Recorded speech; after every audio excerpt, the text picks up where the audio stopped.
Welcome to Holy Tangents, a podcast for busy people looking to understand big topics in the areas of religion, politics, and philosophy, all shared from a Christian worldview.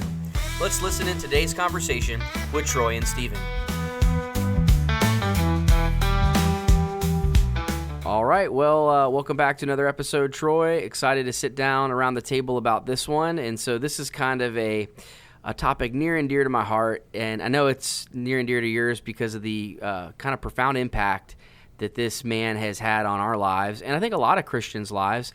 So today we're talking about C.S. Lewis, and specifically the worldview around C.S. Lewis. So, well, let's just go ahead and jump right into it. I'm just going to start by sharing, before we go into his kind of biography, share a little bit about my first interactions with C.S. Lewis, and then I would love to hear your first interaction. So I was telling you before we started recording, my growing up, I think the first time I ever heard of C.S. Lewis was in the 5th grade when our teacher was going to have us read The Lion, the Witch, and the Wardrobe. Or no, I think I was in 4th grade, and I heard that the 5th grade class was reading Lion, the Witch, and the Wardrobe.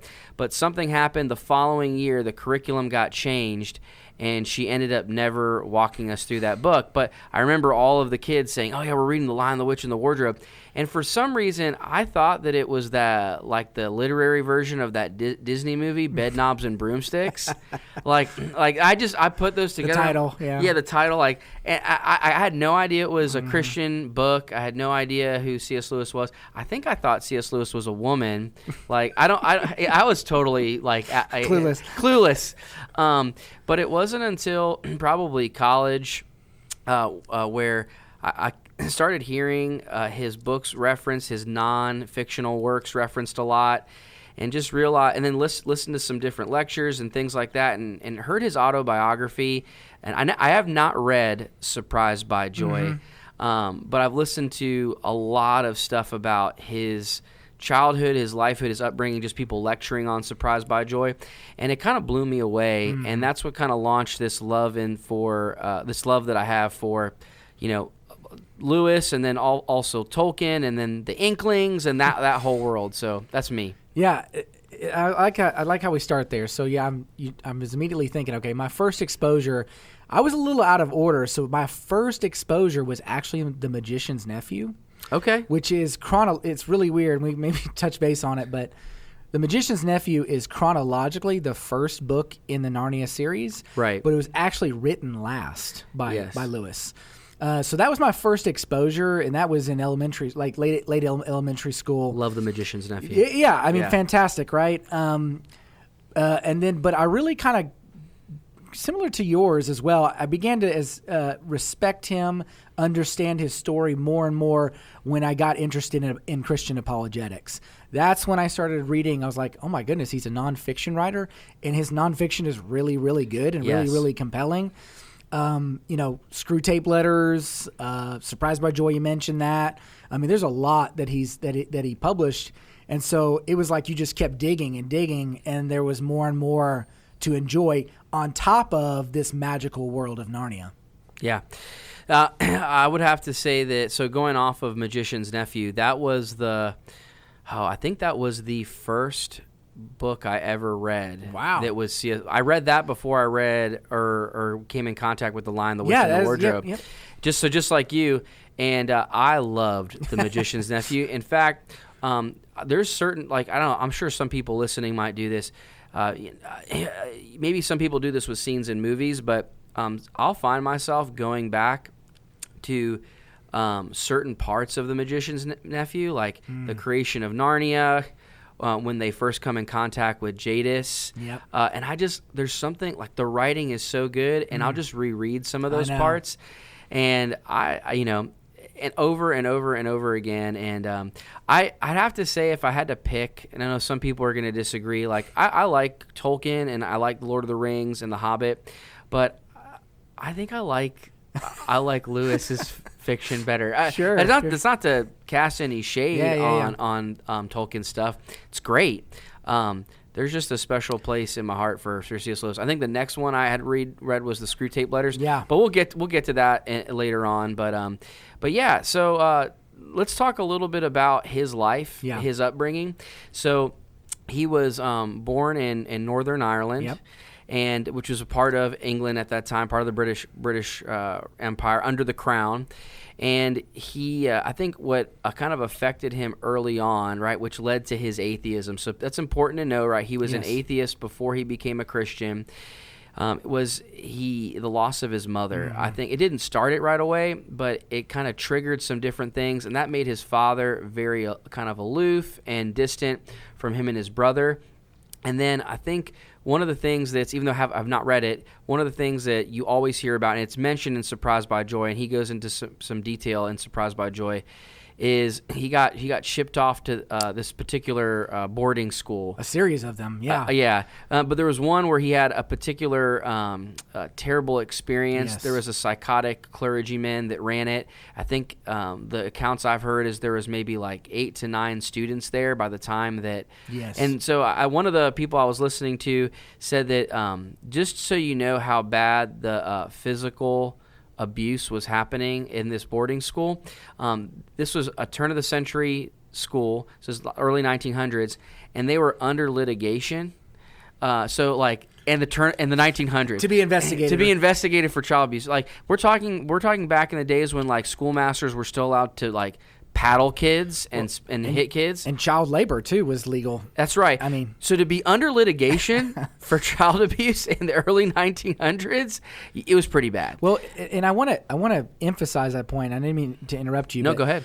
We got to understand the contrast between his childhood being brought up in kind of the rolling green hills of Ireland that he loved. His childhood was very happy with his brother, his mother, and his father, versus that environment in England in boarding school. Yes. Totally different. Stark contrast. And he actually kind of fueled a disdain for modern architecture, English, culture, just a lot of the things. It was just such a difference than the sort of the fresh, green, sort of enchanted world that he grew up in versus this sort of stoic, industrialized world of England. Yeah. No, and he would find, I think, like-minded sympathizers in the people in the Inklings, and especially in Tolkien.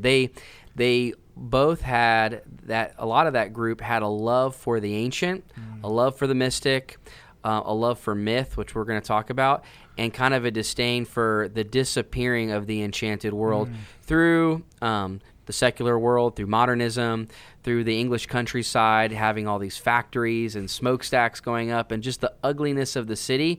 And they very much loved village life, country life, and there was something special about that for them. So no, you're absolutely right. So to go from having this kind of wonderful start to childhood, and then to be suddenly paused or abrupt, like an abrupt pause to this what was a great start, and then to kind of had a very difficult life after that. And then I think his father eventually sent him into one-on-one tutoring. Yeah. And he had some good experiences there. Kirkpatrick. Yeah. So do you have any anecdotal stories that you heard about? And so that was a big transition in his life. So from what I've read and understand, Kirkpatrick was a former teacher of his father, Lewis's father, who was a well-respected attorney, by the way. Right. But he lost it when his wife died, and he sent them off. He sent off both his boys to boarding school, but the transition happened when he was able to agree with Kirkpatrick, which I think Lewis calls him the Great Knock for some reason. I don't know what that was, some sort of play on words. But anyways, if you read in his writings about the Great Knock, I envision, I think there's pictures of this guy, but he's kind of like this old, he's very old at this point, but this sort of sage-like figure. Sure. But what he does immediately, Lewis moves in apparently with this guy, and his wife lives in their cottage, in the English countryside, and he's just like inundated with the Socratic method, with reading. Apparently this guy's place was full of books. This was a great time for Lewis. I think it was his late teens that he went there. Yep. And he was reading all the time. He would go for walks. He would write all the time. And the cool thing, just anecdotally, as I've heard it, Kirkpatrick challenged him to not only read the classics, but to read them in their original languages. So Lewis had to learn Italian to read Dante's Inferno, for example. Sure. And you have story after story after that. So this was a great time. He talks very fondly of that period in his life where he's just lost in literature at the Great Knox home. Yeah. Well, that's awesome. So, and people don't realize this. C.S. Lewis is a classicist. So Yes. that's his. So he's a professor. His training is in the classics, and when we say classics, we don't mean like classical music or like a old good movie from the 70s or something like that. Now we're talking about the classics would be the pre-Christian world, the world of antiquity. So the ancient Rome, ancient Greece, those philosophers, those rhetoricians, and he would have loved that. And then he also would have loved the medieval stuff too, right? And had learned to have a great appreciation for it. Loved all of those stories, loved all of those myths. But one of the things that was instilled in him early on, and I think it kind of fueled his atheism, was in some ways it fueled his atheism, but it left like a little nugget there that God would use to kind of blossom this full-orbed creedal Christianity that he would eventually convert to. And it's this idea that, myths or all of these stories or fairy tales, that they're just kind of fun literary cultural studies, but they're not actually true. But there was something deep within Lewis that he wanted them to be true. He loved all of these stories and ideas and wanted them to be true. But there was this enlightenment kind of screen over him based on his tutoring, based on his studies, that it's like, hey, these are just cultural myths. And this is kind of the problem with all religion is basically these people that come from these previous times, they're just kind of darkened in their understanding, and they find these primitive ways to understand the world. And so no matter where it comes from, what country, whether it's Christian, whether it's Muslim, whether it's pre-Christian and pagan, all of these stories and ideas are essentially they're just kind of nonsense. They're nonsensical stories that a dark and non-enlightened people used to tell each other to explain things about the world.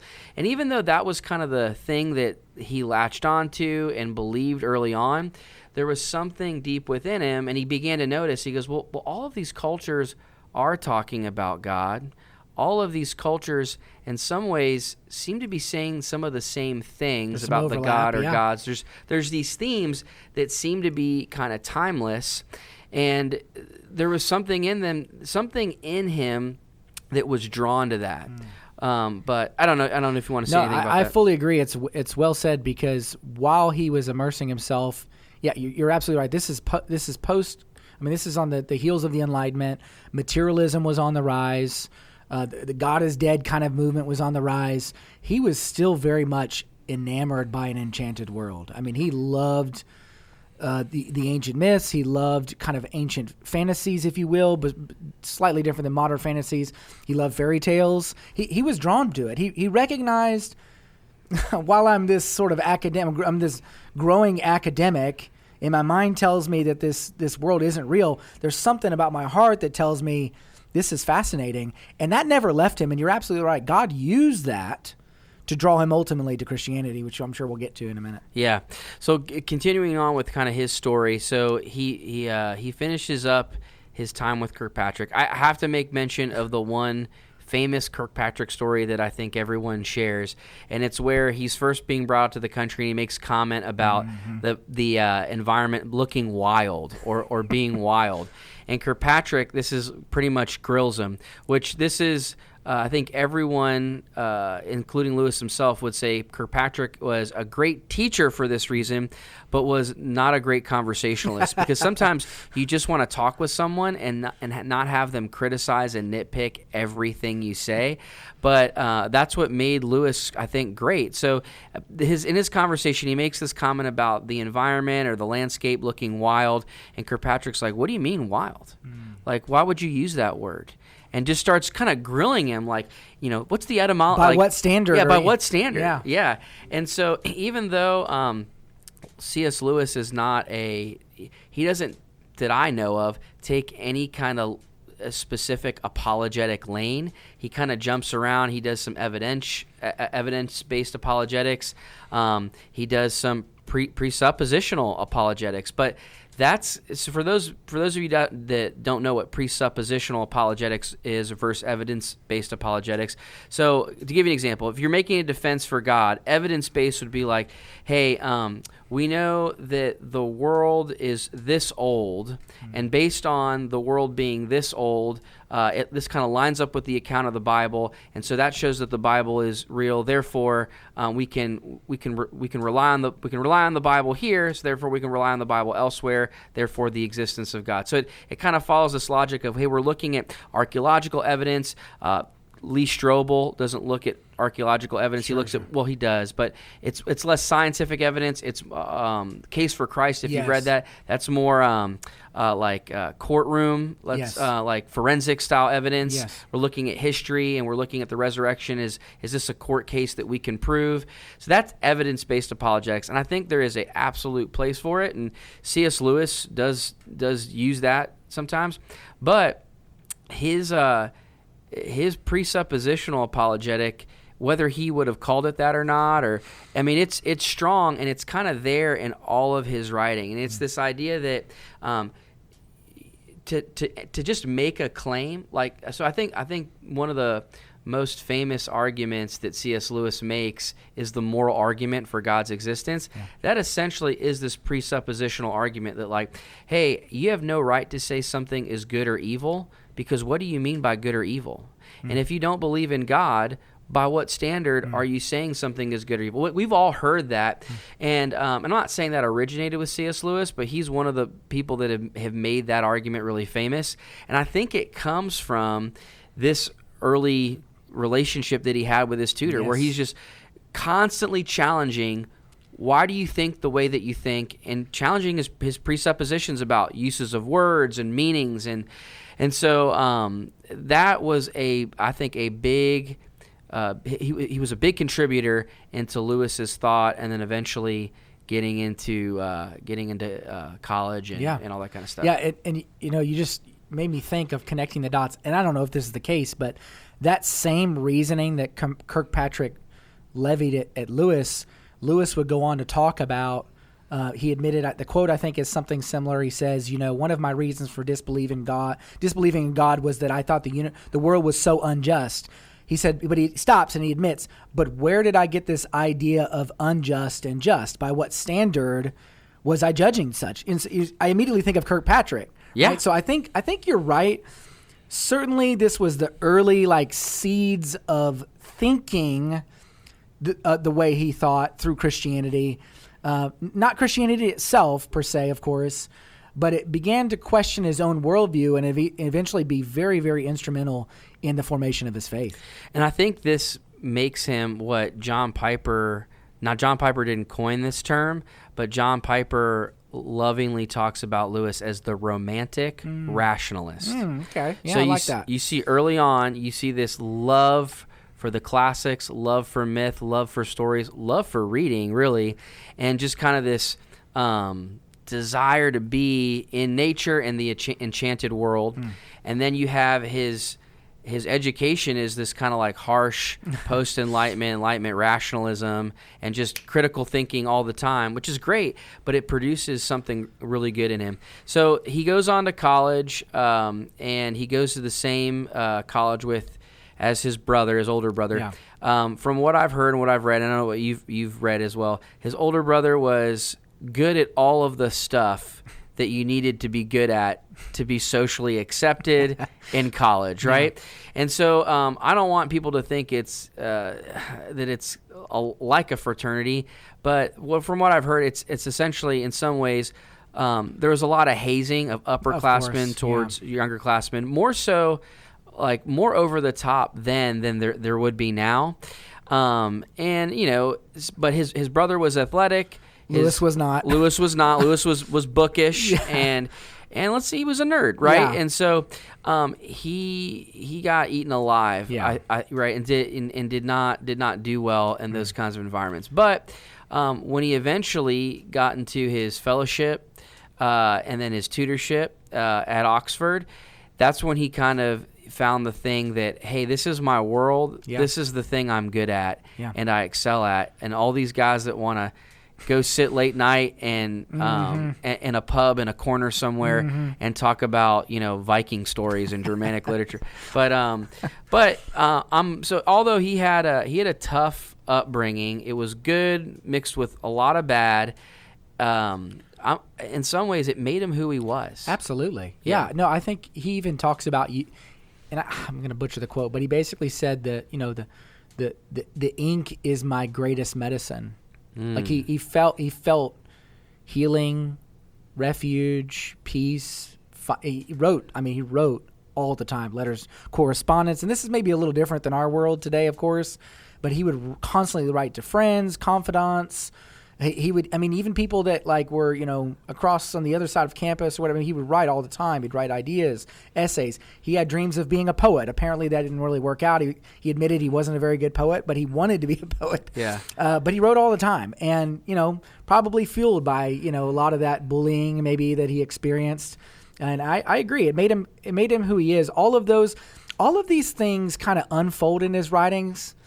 So you mentioned his mother dying, which was a huge moment in his life. She was a huge stabilizer for their family. And I immediately thought of The Magician's Nephew. If you remember in The Magician's Nephew, what does Diggory take back from Narnia? He takes this magic apple. That's right. To heal his, terminally ill mother. I've never thought about that. So yeah. you say so there's all these things unpacking, and you don't know, but you can see the dots connecting in his own life with both the fiction and the nonfiction that he would write. So, I don't know. Maybe that's an encouragement for all of us is hey, God uses all of our experiences, good and bad, to, if we leave it in his hands, in the master's hands, he does great things with it. Yeah, absolutely. And because there's seasons where we go through and we're like, man, this was absolutely terrible. What was the purpose in that? We can read a biography or read any of the biographies about Lewis and read his life and say, from the outside looking in and say, hey, all this was necessary to make him who he was. I'm sure he didn't feel that way not at the time. For sure. Yeah. Yeah. Well, and I do want to mention one more thing about his story. So another kind of building block of his atheism was him serving in World War I. So yes, he did serve in World War I. He was enlisted like other young, he was 18, 19 years old. I think he lost almost all of his friends in the war, in that horrible trench warfare. He was wounded, but eventually was able to make his way back to Oxford. He honestly, as far as I know, and I have not even read close to all of his writings or correspondence, but as far as I've heard, he really doesn't talk about the war very much. And I just don't think a lot of people did back then. That's just the way it was with the horrors that they experienced.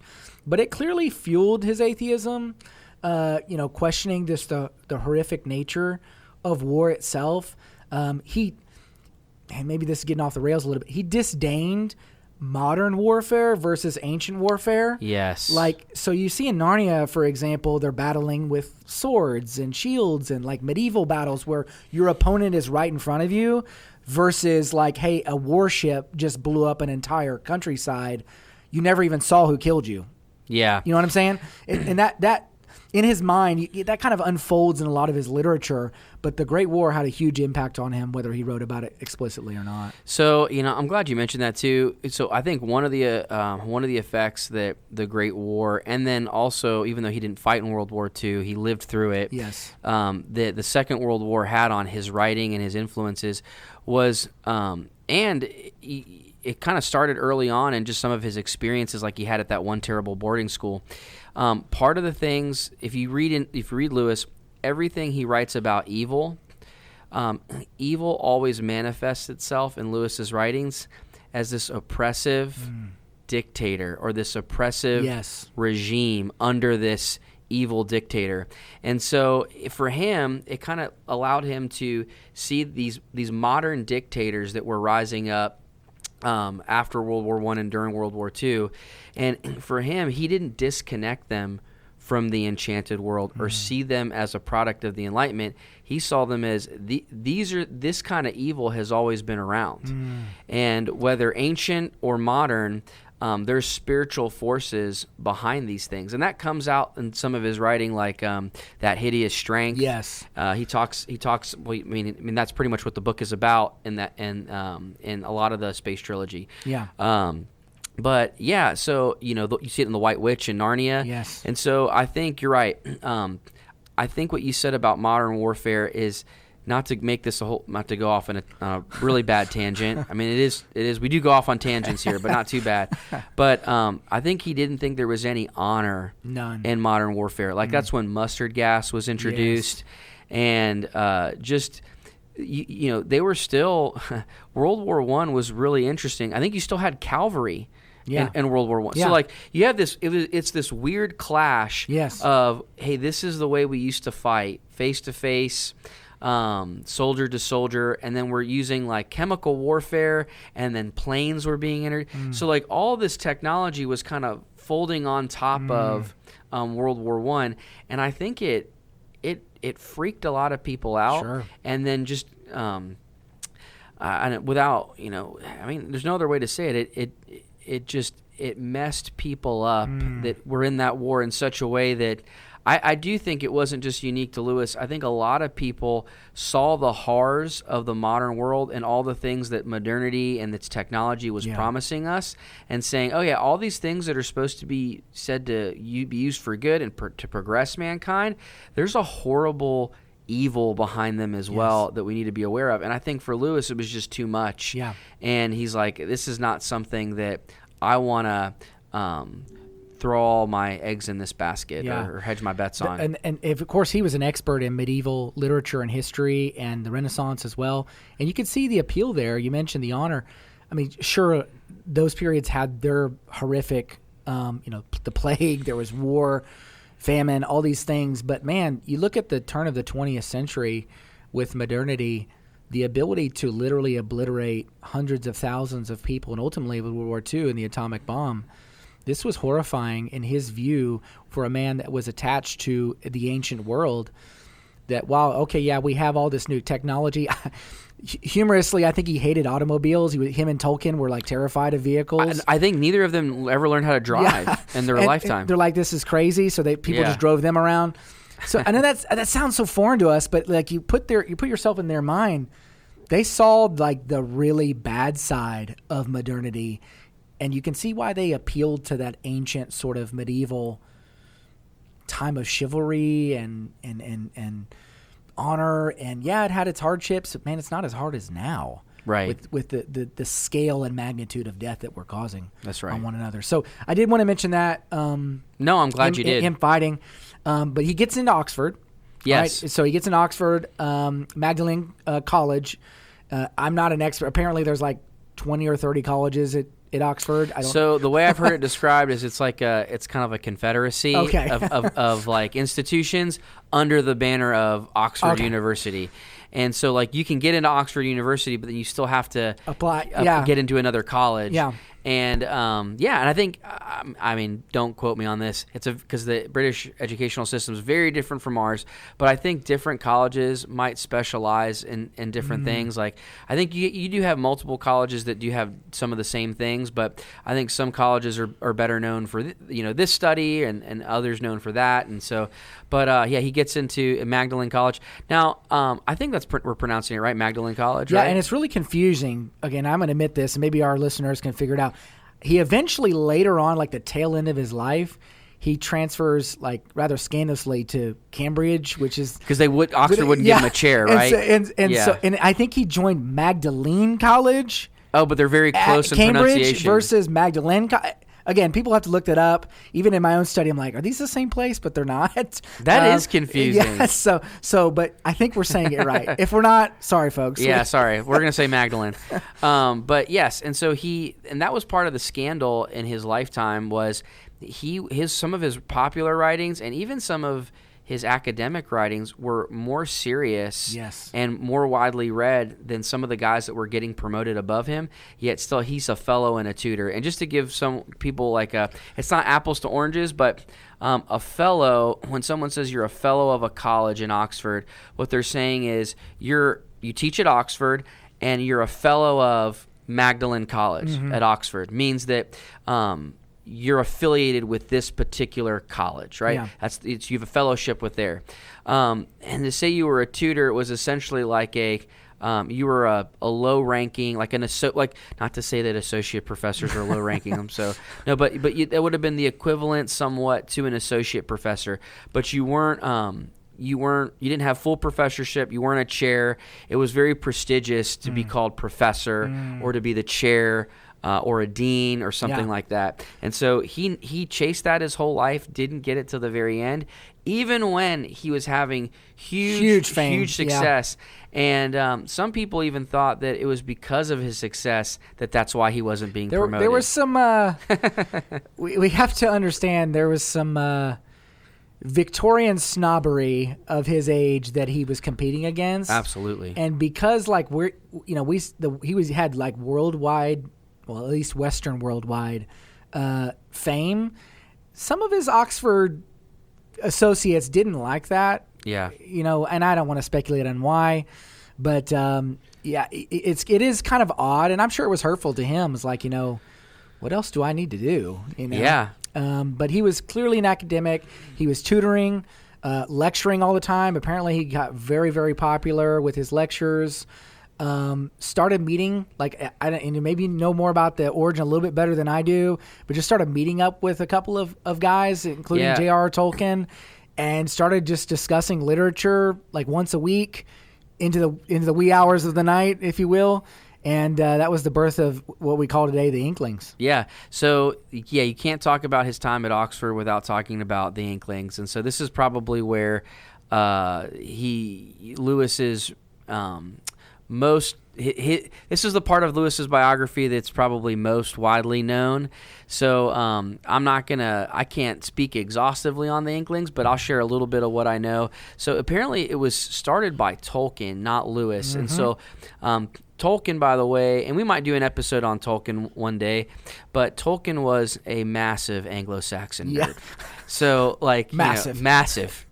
He's also Catholic too. He was a believer, but he was Catholic. Staunch, yeah. So when they first met, Lewis was not a believer. So just remember that. Yes, and so Tolkien was a professor. Tolkien was the guy that did everything right, and in 5 years he was promoted to full professorship, right? So and that affected their relationship as well. But so Tolkien I think was older than Lewis. Yeah. And so he had a family as well. His wife and children, as I remember. That's right, which Lewis stayed a bachelor most of his life. So Tolkien, he started this group, and it was kind of, I just picture Tolkien sheepishly hey guys, you want to get together and talk about these old Viking myths and ancient Norse. Yeah. There's some of this stuff that's not translated yet. I could teach you how to read it in the original languages, and we could discuss it philosophically, right? Which would not sound appealing to me if someone told me hey, we're gonna get together in a pub and I'm gonna teach you how to read Old Norse. But Lewis and all these other guys, Williams and Barfield, and they loved it. And they jumped at the idea. Regularly there. They met regularly. I think it's the Eagle and Child, something like that. Yeah, but they called it the Bird and Baby. Yeah, was the nickname. But they met in this pub, and then eventually it kind of morphed into this thing where they were sharing their own writings with one another and their own manuscripts and critiquing one another. So you want to talk a little bit about that? Yeah, I mean, and as far as I know, it's kind of funny, reading back, there's correspondence of Lewis writing to a friend and saying, I read this wonderful, fun children's story from Tolkien about this hobbit, and you're like, oh man, that's cool. He was reading the manuscript before it was published, Yeah. And as far as I remember, and he wouldn't have published it, right? Yeah, and apparently, and so the Lord of the Rings was even more complex, and so. You're right. Maybe Tolkien deserves its own podcast episode. So Tolkien was obsessively, a perfectionist. I mean, he would never finish something unless somebody encouraged him to. Because he'd be like a painter that never finishes a painting because he's still correcting some color or whatever. And so apparently, without Lewis's encouragement, Tolkien would have never finished and published the Lord of the Rings trilogy. Which would have, So all of you people that don't like C.S. Lewis and like Tolkien more, you have at least that to thank Lewis for. Because there'd be no Middle Earth. Yeah, there'd be no Middle Earth. And so, and you can see the difference there. And, there's such a... And you mentioned a little bit earlier, maybe there's a difference. So, I think Tolkien he drills down to, a very unique world. Whereas I think Lewis builds out a kind of a broader meta narrative of a world. Yes, Narnia, but it's a bit broader landscape than Middle Earth and a specific time of people and languages and people groups. So there's some differences there. But other people met in this group that were not Christian. That's right. I think Warney, Lewis's brother, eventually joins them. Yep. After his service in the military. So there's people that come and go a little bit in this group, but they meet for a very long time. And I think one of the earliest writings that Lewis shares with the group is his manuscript for The Problem of Pain. Okay. The Problem of Pain. If anybody's read that before, it's kind of like a real apologetic view of, why suffering, if you will. That's one of the things that he begins to kind of unfold in these talks. But I want to say that we talked about Lewis encouraging Tolkien to publish, The Lord of the Rings. Tolkien had a profound impact spiritually on Lewis in his conversion. They're long, he talks about these sort of long walks back, from out eating together and through the strolls through Oxford and having questions, and there's all these kind of intimate conversations about why you believe this and where does this, and it's pretty cool. I mean, Tolkien was a key piece, a key catalyst in the conversion of Lewis, which he talks about in Surprised by Joy. Yeah. So let's talk a little bit about Lewis and Lewis's conversion and that how Tolkien contributed to that. So you said they both had a love for the enchanted world, right? So Tolkien was a serious Roman Catholic. Yes. And so had a deep love for the supernatural, deep love for stories. You have Lewis, on the other hand, who was an atheist, but also had this deep love for the enchanted world and these stories. And so that was the common ground that Tolkien used to kind of have these faith conversations, whatever you want to call them, with Lewis. And so I know there's different ways that this story is told, but the way that I've heard it described is, it's on one of these walks that they would take. Yep. And so they're walking, I think the way it's been described is it's like woods around, some wooded Leaves areas falling, around, around the college area. So they're walking through these wooded areas, strolling, taking a walk, and they get into this conversation about kind of the material world and the supernatural world. And I think Lewis makes this comment that, you love all these stories, but they're just stories, Tolkien. He goes, I think the line is, they're lies breathed through silver. And Tolkien says, that's the thing, though, is, and he used to call him Jack. That was his nickname. He goes, well, Jack, they're not just lies breathed through silver. These stories are true, and they point back to this. All these myths point back to the one true myth, right? And he uses this term called eucatastrophe, and it catches Lewis's attention. And he's like, "What do you mean eucatastrophe? What is this?" And he goes, "Well, it's the opposite of catastrophic or catastrophe, right? It's this glorious end that things are moving towards." And he essentially goes on to say that there is one true myth.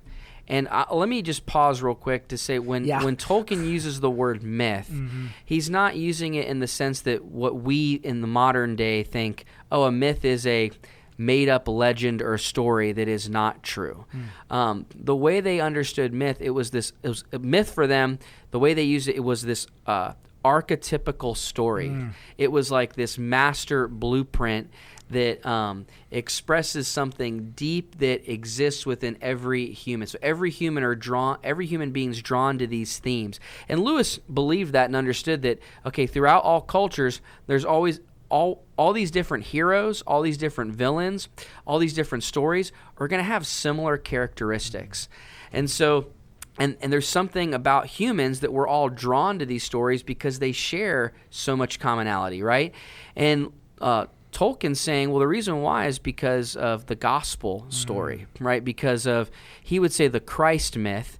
He doesn't mean it that the Christ it's myth made up, yeah. that is made up. He believed that Jesus was a real person, that was really the Son of God, that died on a cross for sins and rose from the dead. What he says is it's a true myth.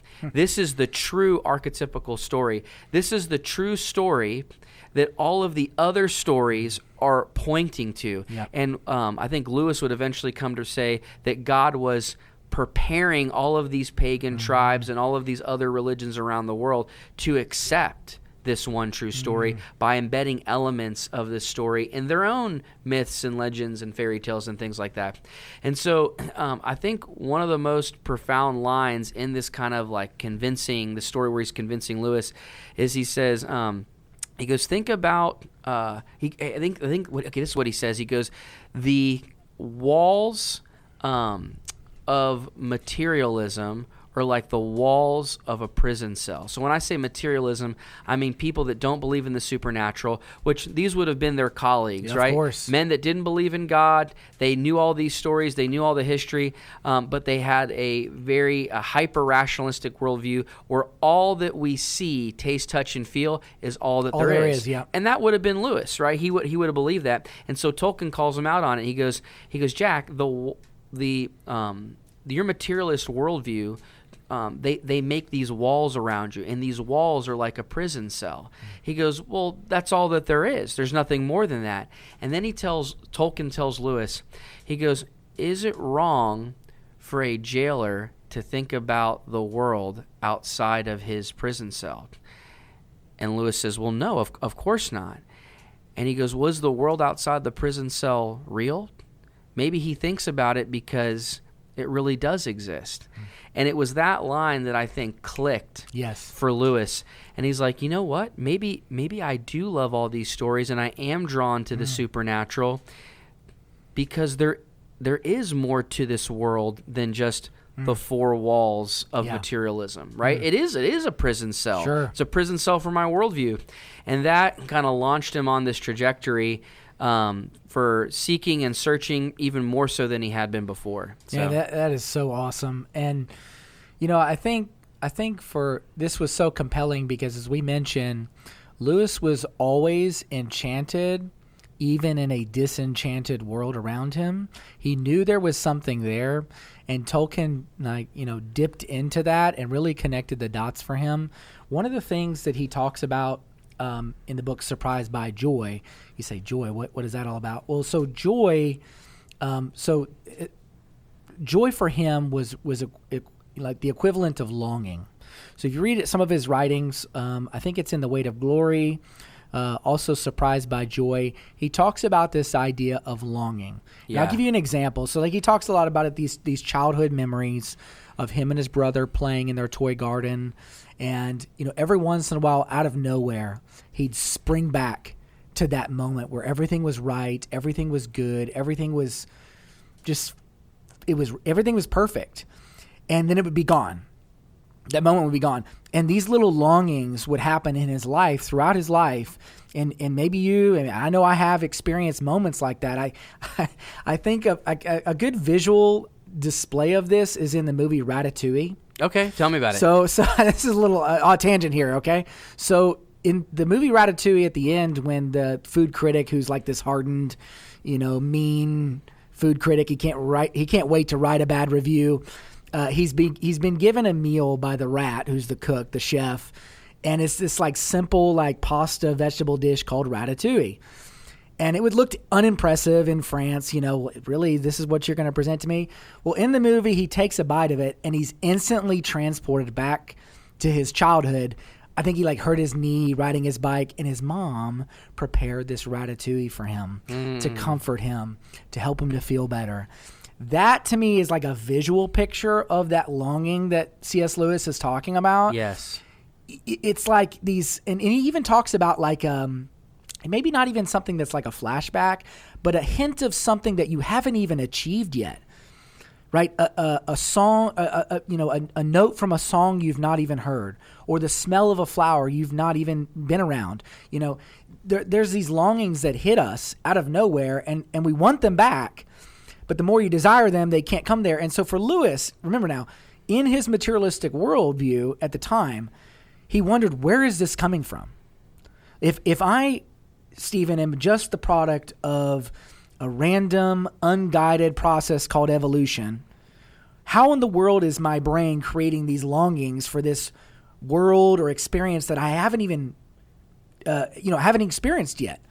And so for him, this was so important. That's why he calls it Surprised by Joy, is because when he had those conversations with Tolkien, that clicked for him. That was the moment where he realized, wait a minute, this is the answer. And this Christianity is the window through which the world that I know in my heart is there. I know it's real. I know there's something beyond this materialistic world. And I find it in Christianity. For him, he viewed Christianity as having the ultimate explanatory power. It was the answer to all his questions.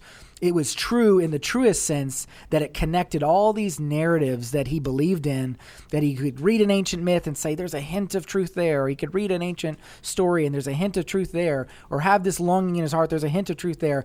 And it was all fulfilled in Christ and in the Christian narrative. Yeah, I'm just pulling this quote from my memory, so I might jack it up.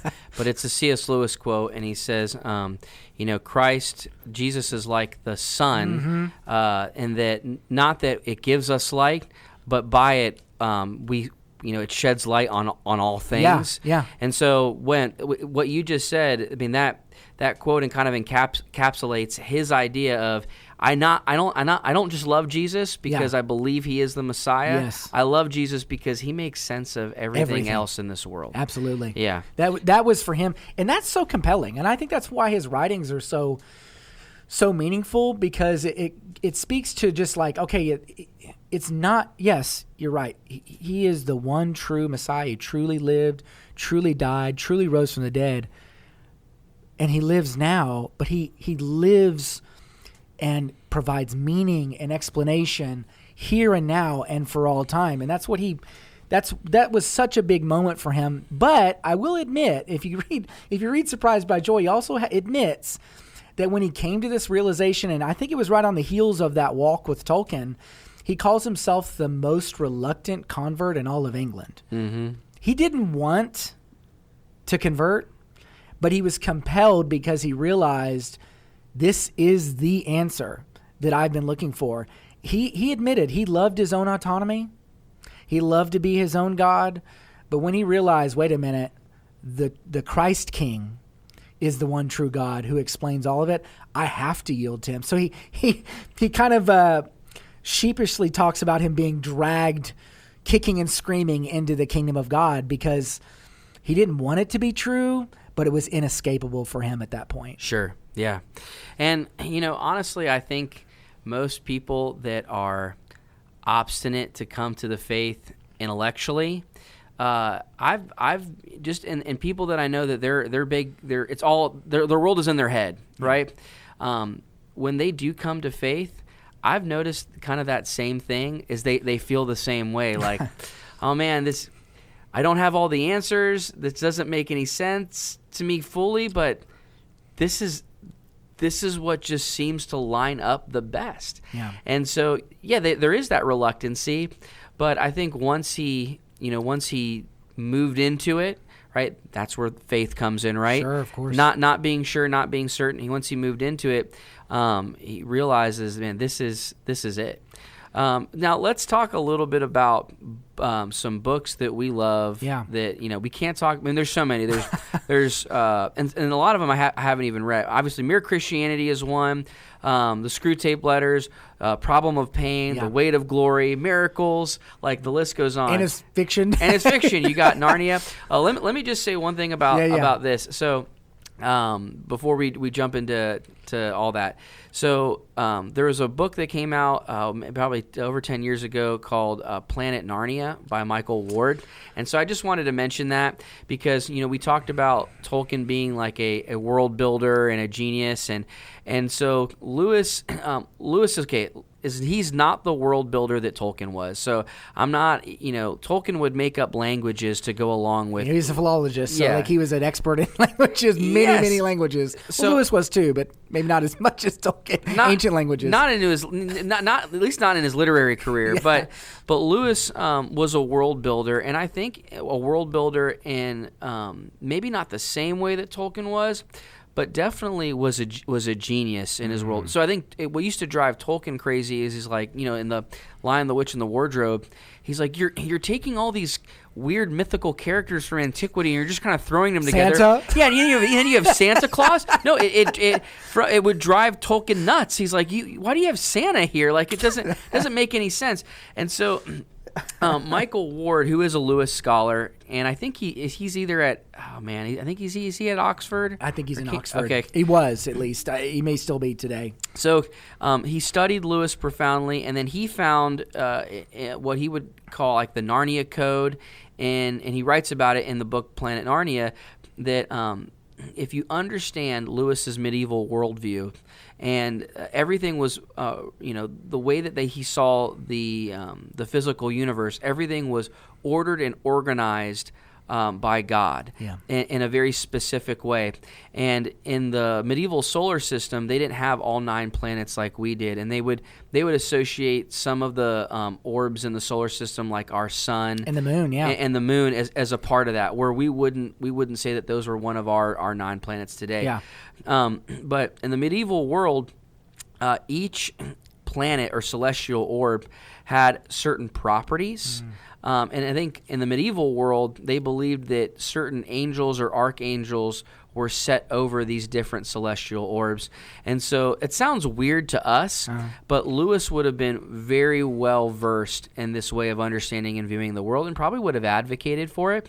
And so each book of Narnia is supposed to align to a different planet in that medieval solar system. Yep. So I think the Magician's Nephew would have aligned with Venus, and you think about Venus was associated with green and growth and things like that. You have the creation of Narnia in the Magician's Nephew, and the Lion, the Witch, and the Wardrobe. It was associated with the planet Jupiter or Jove, the ancient spirit of Jove, which would have been jovial. Red was the color, which is why Santa Claus would have been thrown in there, right? You can go on and on. Like Prince Caspian and Mars, I've heard. There's a lot of war. The ancient god of war. That's right. The boy and his horse would have been Mercury. Like so, Hermes was the messenger god, and so that's why the planet Mercury is associated with him. And just the idea of themes from that are associated with. Of Mercury, and then the silver chair I think is the moon, right? The moon had the silver quality. Also, the moon was believed to be wet. It was thought that there was water on the water and fluid on the moon. Again, this is not our worldview. Medieval, yes. This is the medieval worldview, but every one of those books would have been associated with characters and myths somewhat aligned with those celestial orbs in the solar system, and that basically it was this masterpiece that all wove together. That's the point I'm making. Is it Narnia? All 7 books are a masterpiece woven together. The Dawn Treader would have been associated with the sun. Yep. So. I say all that to say, pick up Planet Narnia, check it out, listen to some lectures on Michael Ward. It's not only fascinating if you like Lewis and you like all of the Narnia series, but it also kind of gives you a glimpse into his medieval worldview, which he fleshes out in other things. Like there's a famous essay called The Discarded Image that gives you some insight into his medieval worldview and how he thought why he thought looking at the world through a medieval biblical lens was much better than a modern lens. Yeah. I think people forget that even Christians, that the lens we look at the world through is not just Christian, but we can sometimes, if we're not careful, we import our own modern ideas into how we see the world. And Lewis and Tolkien were kind of trying to shirk some of that off. But anyway, all right, so going back to stories that he wrote, but let's start with nonfiction. Let me just add, because you mentioned Narnia. There's 2 thoughts before I forget them. First of all, so for Narnia, they're children's books, but they're not merely children's books. Right. There is a really intricate coordination, like you mentioned, that we have only recent. Like Lewis didn't disclose that that was Ward that kind of discovered that and kind of connected some of those pieces together. You always get like, why is there 7? Well, there were 7 celestial bodies in the medieval worldview. Why did he write them in this order? So that's the first thing I would say is these are children's books, but they're not merely children's books. There's some beautiful, wonderful, theological themes that are just so beautiful in those books, and I encourage everybody to read them.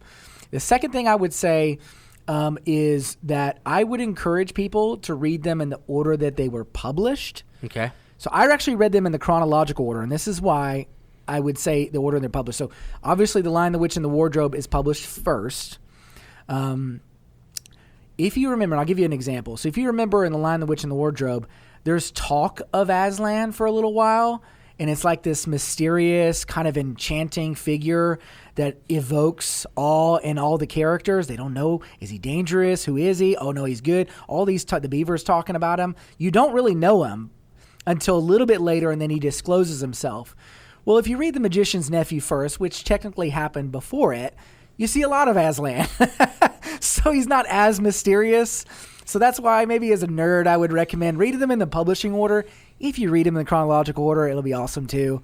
But that would be my recommendation. That would be my recommendation as well, is read them in the publishing order, not the chronological order. Yeah. Not that it super matters, but yeah. So all right. So literary impact, I mean, there are so many. We'll try to put some in the show notes that I would, let me start with Mere Christianity first, okay? Yeah. So Mere Christianity was actually not like a manuscript. It was a compilation of talks that were given over the radio, right? Over the radio, the BBC radio. So during World War II, obviously this was a horrible period, a difficult, challenging period for Great Britain. And the BBC broadcast different types of material over their airwaves to inform people about the war, about all kinds of subjects. Well, they had a religious hour, if you will. The problem is they didn't want to like grab a clergyman, like the Archbishop of Canterbury to do the talks. They really wanted somebody who was maybe, I don't know, like less affiliated with the church directly. Now, Lewis was Anglican by this point, of course, but he was not inside the system. They wanted somebody outside the system to speak to the common people. Yeah. And so over a period of, I think, of like 7 or 8 talks, he gave all these explanations of, kind of why he believes in Christianity, the explanatory power, how these different themes are woven in all these different religious systems, and how you can extract from that the one true thread that's displayed in Christianity. This was eventually compiled into Mere Christianity. And I would say, honestly, for every Christian, this is like in my opinion, a top 5 beyond just the Bible. I mean, this is a must read for every Christian. It is profound. And I love Mere Christianity. And you say Mere Christianity, what is that about? Well, it was his effort to outline the basic framework of Orthodox Christianity. Across all denominations. And I think that's what's made him so appealing over the decades, is his ability to speak to the Catholic, speak to the Protestant, and every denomination in between. He could really pin down to the root and the core of Christianity without getting caught in the weeds about some of the things that made people different. However, I will say this. He does give an illustration. He says this: Mere Christianity, and again I'm paraphrasing, the framework that he outlines in Mere Christianity is like a hallway with lots of doors. Oh, yeah. The doors go to the different groups: Catholicism, Church of England, other, Baptist, all these other different groups. But in order to get to the door, you've got to go through the hallway first. That's right. You don't just stop in the hallway. You got to go through the door to experience that Christianity in that form. But that was what he thought Mere Christianity was, the hallway, that the core that bound us all together. And so I highly recommend it to everybody to read. I love that picture, yeah. And I think that's, because I'm having conversations with friends that are converting to higher liturgical traditions because they think that, Eastern Orthodoxy or Russian Orthodoxy is the more true version of Christianity. And, are there some aberrations of Christianity? Absolutely. Are there some denominations I wouldn't suggest or recommend? Yes. Liberalism is not true Christianity. It's like a departure from it.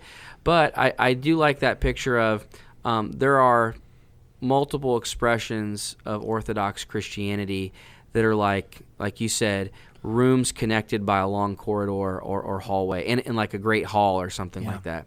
So, yeah, super helpful book. What nonfiction stands out in your mind? So I love a lot of it. So, so the Screwtape Letters is not really nonfiction. So I can't say that's a good point. I can't say the Screwtape. So it's a genre of its own, right? Yeah, the Screwtape Letters is satire. I guess it is fiction, but not really. But I'm just going to say it's nonfiction for the sake of your question. Okay, yeah. I would say the Screwtape Letters is definitely one of my favorite nonfiction works by Lewis, if you want to put it in the nonfiction category, because it's really not. It is nonfiction. I mean, it's fictional in the sense that a elder demon is talking to a younger demon, trying to tell him the ins and outs of tempting a Christian. But demons are real. And the things he discusses in the Screwtape Letters are real temptations that people face. And he's talking about real people in the real world. So even though it is satire, I like to think of it as nonfiction. And the book is a very helpful, it almost kind of can read as a reference manual. You can go to different letters as you're dealing with different topics in your life. And you can go back to, remember this letter from Uncle Screwtape, or remember this letter or that letter. And let me not fall into that trap that Screwtape and Wormwood are laying out for me. And so, I listened to the Screwtape Letters a long time. It was probably beginning of college. Loved it. Yeah. Fell in love with it, and it's honestly something that I'll continue to go back to. Yeah. Sorry, go ahead. Yeah, no, I think you hit on it when you said nonfiction. So there's a difference between imaginary and imaginative. So for Lewis, he felt it was imaginative but true. Yes. So I would agree with you, nonfiction, but imaginative conversations of true themes. Yeah. So, well, let's go to talking about some fiction that kind of follows along those same lines. Obviously, we could do a whole series on Narnia and what we love from Narnia. That could be an episode in and of itself. So, if you want to say some things about Narnia, absolutely. But I wanted to mention, I love the space trilogy. A lot of people don't know that C.S. Lewis even wrote a science fiction trilogy. And so the 3 books from that trilogy are Out of the Silent Planet, Paralandra, and then book 3 is called That Hideous Strength. I love those books. And in some ways, That Hideous Strength, yes, it's fiction, but the big thesis in that is that there's evil forces that work behind seemingly ordinary, secular, non-supernatural bureaucracies. And I read that book, That Hideous Strength. I think I read it for the first time recently. It was like 5 years ago. I think it was right after COVID. Yeah. And so when I read That Hideous Strength right after COVID, and I know I'm being kind of cryptic, and I'll explain why in just a minute. Is there a group called NICE or something? Yeah, there's a group called NICE, so I read that right after COVID. The whole point is in that book is that there's this evil totalitarian regime called NICE, N-I-C-E. That's an acronym that's hides behind the facade of being scientific and rational, but they're really trying to brainwash people, and they're trying to ostracize people that challenge their authority. And they're taking over universities, and they're taking over media, and they're taking over the way people think. And so I read this. Kind of prophetic, right? Yeah, I read this right after COVID, and it's like, it's very hard to not draw parallels to things I was seeing happening in the news media of just trust the science, don't question the experts. And that's kind of what this totalitarian regime was encouraging in that hideous strength. And really they were, not to say that everyone that was saying to mask up and follow the mandates were of the devil. That's not what I'm saying. But this totalitarian regime in that hideous strength was being run by essentially the devil. And that was the big, twist. And there was this Christian resistance that was trying to work against them. And so I loved that. I love that because, yes, it's fiction, but he is being prophetic, and he's drawing on, I think, real things that happen in the real world that we can't just gloss over.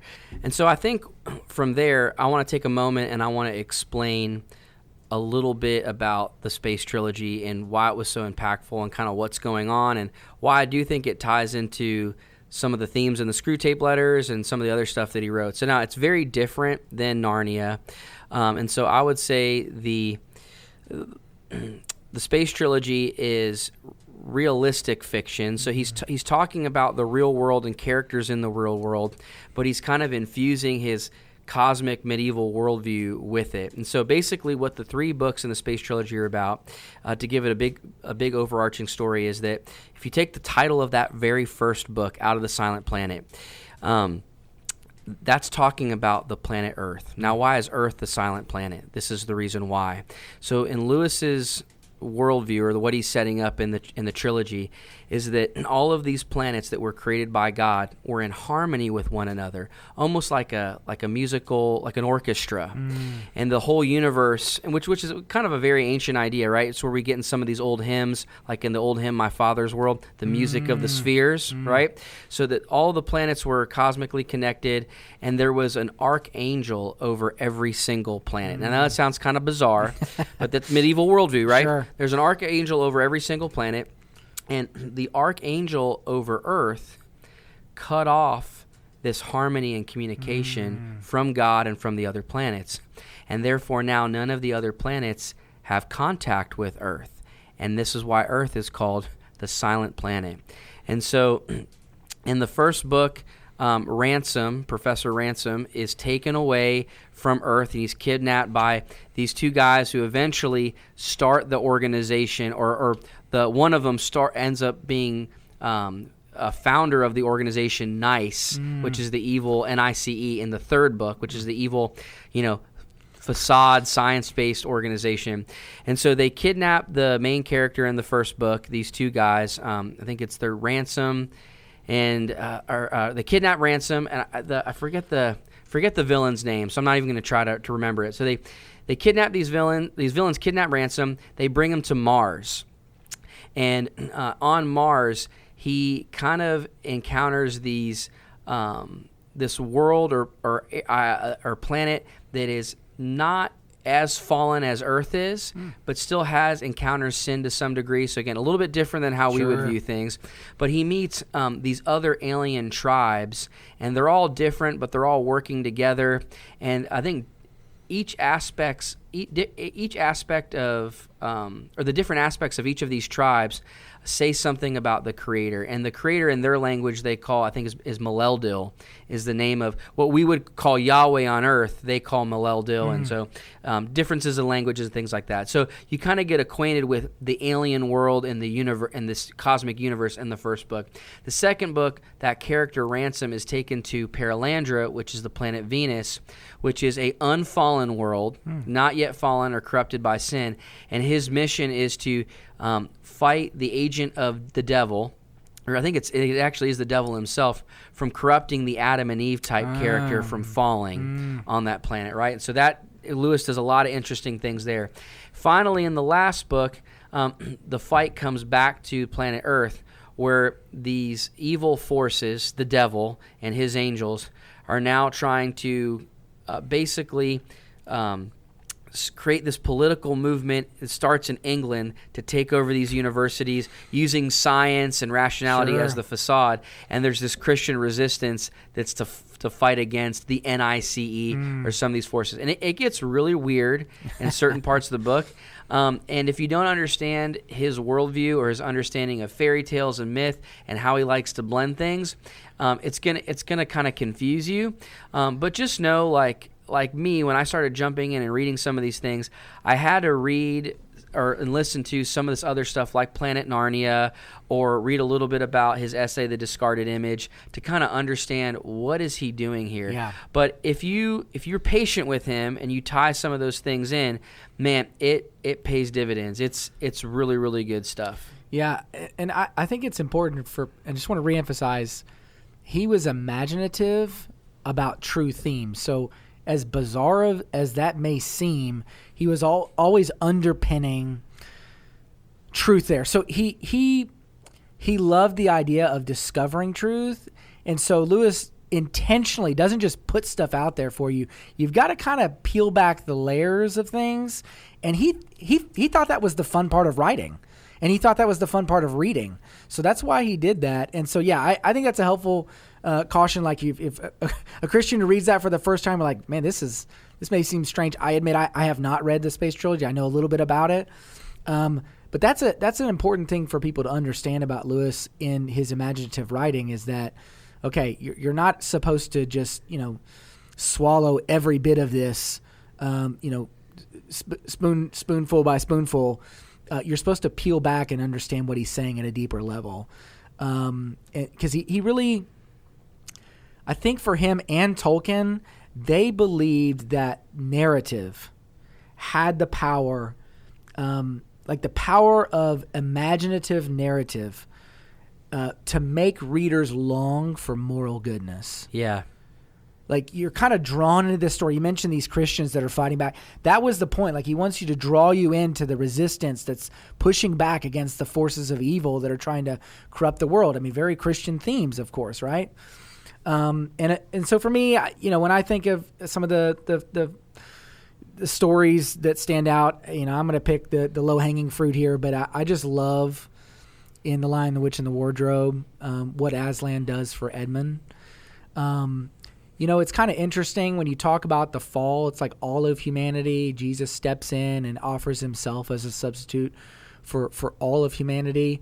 Lewis does it a little bit different. He personalizes it to one person. The witch says that Edmund didn't know about the magic, right? The early magic. The deep magic. The deep magic that, if he betrayed, he's mine. He belongs to me, and I'm going to claim his life. Aslan, unbeknownst to us, negotiates with the witch, who's claiming her own false stake in Narnia, where it says, it's always winter but never Christmas there. Yeah. She agrees, and Aslan lays his life down, and it's a pretty gruesome thing. Even in a kid's story, you get this idea that as Aslan is willingly laid down on the stone table, he's mocked, he's beaten, he's shaved his mane, he's attacked, and eventually killed. You can't help but see Christ on Calvary willingly laying himself down. And even, it's interesting, Lewis gets I think he gets falsely critiqued for his kind of, I almost hesitate to mention this, he's falsely labeled as misogynistic a little bit, like he just kind of anti-women and stuff at times. Lucy is like the key figure in that book and others. Yes. And who are the ones that are there with Aslan as he's dead there on the stone table? It's Lucy and Susan. Yeah. Just like the women were the first, right, to the empty tomb. That's right. And so there's just so much that evokes the story of the gospel there. And of course, all of a sudden the table breaks. He comes back to life. The witch doesn't know about the deeper magic that was there before Narnia. That if he laid his life down, even death itself would work its way backwards. Yeah. Man, it's just beautiful. It is beautiful. It is just beautiful, and I just it just stirs the emotions, the heart. That is the picture of the big narrative, the true narrative, the true myth. I know we talked about that word. The truest myth of all that connects all the narratives together. And I think, again, a children's book, but a book for everyone to read, because there are so many themes there to learn from that you can unpack. I will say this, as far as for people, if they're wanting to kind of read about Lewis on a biographical level, there's a lot of good ones out there. One that I've read recently is C.S. Lewis, A Life by Alister McGrath.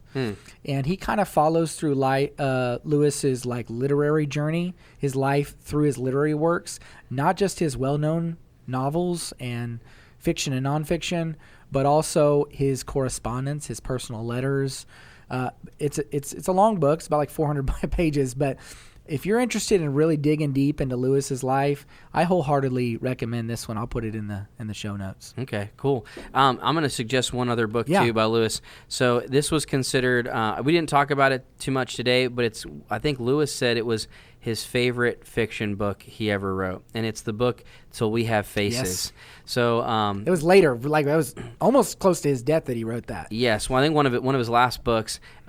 Not going to go into too much detail about it, but it is a fiction book, and it is essentially the story of Psyche and Cupid, that ancient myth, but he tells it through kind of a medieval lens.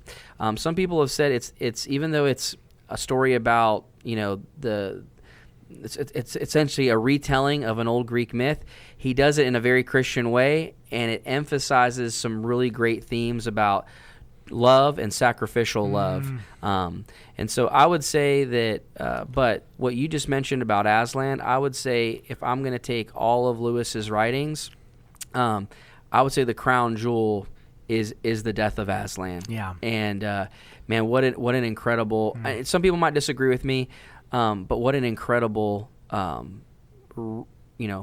story that is, the way he shapes it, the way he tells it, and how it connects to the gospel. And you know what's cool, though? Right, toward the end of the book, of course, and if you haven't read it, I'm sorry, but spoiler alert. That's okay. He goes and defeats the witch. He breaks into her castle. Remember, there's all these frozen, Narnians that have been cursed. He sets them free by breathing on them and gives them life. Yeah.